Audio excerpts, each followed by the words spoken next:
que possa acontecer. Então isso vai ser tudo avaliado e a gente conceitua como risco, né? Então quando a gente diz que risco, ele é um cálculo, né? Então a gente está falando o que é exposição, né? Frequência, probabilidade. Então a gente vai calcular isso daí para ver qual é o nível de risco dentro do ambiente de trabalho. Então é isso que a norma define e é preciso conceituar dessa forma quando a gente busca fazer a prevenção dentro do ambiente de trabalho, ok? Então, quais são as responsabilidades, né, dentro desse sistema de gestão de saúde e segurança ocupacional? Billy?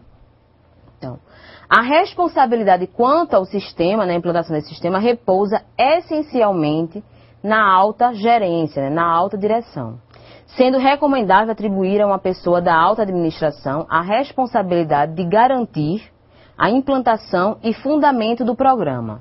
Ademais, todos os outros níveis da organização também devem ser comprometidos com o programa. Então, de quem é a responsabilidade, né, desse programa OSAS 18.001, da implantação desse programa? É da alta direção, né, da gerência, né, das pessoas que são diretores, né, de altos cargos. Então, são eles que definem a implantação desse programa. Beleza, vamos implantar, mas é preciso que a gente defina o coordenador para que esse sistema ele possa rodar. Então, quem é que vai ser o coordenador? O técnico de segurança do trabalho. É ele que vai ser delegado dentro da empresa para ser coordenador, né? Então, vai ser o responsável técnico, né? Vamos assim dizer. Então, ele vai ser o coordenador desse programa para que ele consiga gerir, fazer esse sistema, né? Esse ciclo PDCA rodar. Então, ele vai fazer esse sistema rodar como? Porque o técnico de segurança ele vai ter na mão, né? É ele que é responsável por todo o acompanhamento do PPRA, do PCMSO, né? Os treinamentos, programa de conservação auditiva, avaliação de risco no ambiente de trabalho, enclausuramento de equipamentos, proteção de máquinas. Então, se tudo isso está relacionado ao técnico, né? Atendimento de legislação, né? As normas regulamentadoras, então é ele que vai ser o responsável técnico para que ele possa fazer rodar esse sistema, tá? Então é ele que vai ser definido dentro da empresa para fazer esse sistema rodar. Pode ser outra pessoa? Pode, não tem problema nenhum. Aqui a norma ela define que precisa ter alguém que fique à frente para fazer essa gestão. Poderia ser o pessoal da gerência, poderia ser também, né? Aquela pessoa que implantou, ela também pode ser a responsável por gerir esse programa, né? Essa ferramenta. E aí pode ser ele também. Mas aí geralmente fica a cargo do técnico de segurança do trabalho, que é a pessoa técnica, né? Responsável, né? O técnico ou o SESMIT, né? Da empresa para fazer esse sistema realmente funcionar como ele deve ser. Além disso, né, as outras pessoas também têm fundamental importância e responsabilidades dentro desse programa. Como? Então, vai definir treinamento, ótimo. Então, todo mundo tem a responsabilidade, né, a obrigação de participar desses treinamentos que foram, né, definidos dentro do cronograma da empresa, né? Desculpa, minha língua hoje está enrolando muito.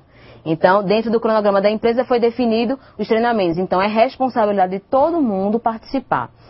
Então, direito à recusa ao trabalho de risco. Então, todos têm direito e devem fazer valer nessa situação. Levantar situações que sejam inseguras, de condições inseguras. Evitar, né, agir de forma insegura. Então, tudo isso é responsabilidades que estão inseridas dentro desse programa que cada um, né, independente do seu nível na organização, se é o responsável técnico ou não, ele deve ter.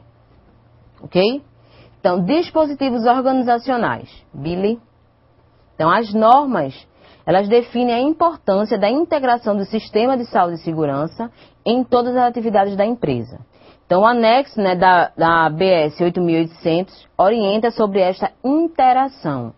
Então, dentro de todas as atividades da empresa, professora, dentro de todas as atividades da empresa, a gente está falando da parte relacionada a processo. Processo, existe modificação, né, de layout, então tem que estar inserido esse contexto da saúde e segurança no trabalho. Vai ser definido uma nova matéria-prima. Então, tem que existir essa conceituação da parte de segurança e saúde ocupacional, porque precisa se avaliar aquela nova matéria-prima para ver quais são os riscos associados e aí qual é a alteração, né, dos riscos dentro do ambiente de trabalho que vai existir. Então, precisa se identificar. Então, ele vai pegar a FISP, que vai identificar se é um produto carcinogênico, né? Então, se ele é mutagênico, para ver se pode ser utilizado ou não dentro da empresa. Existem empresas que elas definem que alguns produtos químicos, eles não devem ser utilizados porque podem ter exposição a alguns produtos cancerígenos, né? Alguma substância cancerígena. Então, algumas matérias-primas, alguns produtos químicos, eles não devem ser utilizados. Então, isso é definido como? Sempre com essa relação, essa interação entre a área produtiva, né? Então, a área administrativa com a área técnica, sempre pensando nessa questão da saúde e segurança ocupacional. Ok? Então, documentação. Então, é o elemento-chave para o sucesso de qualquer programa de segurança e saúde ocupacional. Então, conforme orientações contidas em todos os programas, existe o PPRA, o PCMSO, o PGR, né, entre outros. Então, esses registros, né, esses documentos, devem ser mantidos em arquivo por no mínimo 20 anos. Então, a gente já viu, quando a gente estudou aqui PCMSO, que o tempo, né, mínimo para se manter arquivado um documento do PCMSO são 20 anos a partir da saída do funcionário. Então, a norma, né, essa norma que a gente está falando aqui, a USES 8001, ela enfatiza isso, né, o tempo que você deve manter arquivado uma documentação. Então, esses documentos que são relacionados à área de saúde e segurança do trabalho, eles acabam ficando arquivados pela vida inteira, né? Eles estão sempre mantidos lá para possível consulta ou até para uma fiscalização que haja, né, por causa de algum trabalhador que colocou na justiça. Então é preciso ter esse histórico dentro da empresa. E a norma ela enfatiza isso, porque ela diz que a documentação é o elemento-chave deste programa, né? Quando a empresa ela decide inserir e utilizar esse sistema de gestão da USAs. Tá? Então, é de extrema importância que ela tem. Então, aqui a gente está vendo o PPRA, que é o Programa de Prevenção dos Riscos Ambientais, né? O PCMSO, que a gente viu, né, na aula passada, na aula retrasada, que é o Programa de Controle Médico de Saúde Ocupacional. O PGR, né, que eu vi em algumas atividades, o pessoal comentou sobre o PGR, como um dos programas que estão relacionados com o PCMSO. Então, muito bem, né? O PGR é o Programa de Gerenciamento de Risco, que aí é também de fundamental importância para que você consiga definir plano de ação para eliminar, né, para reduzir dentro do ambiente de trabalho aqueles riscos que foram identificados. Então, esses programas eles têm toda essa interação, ok?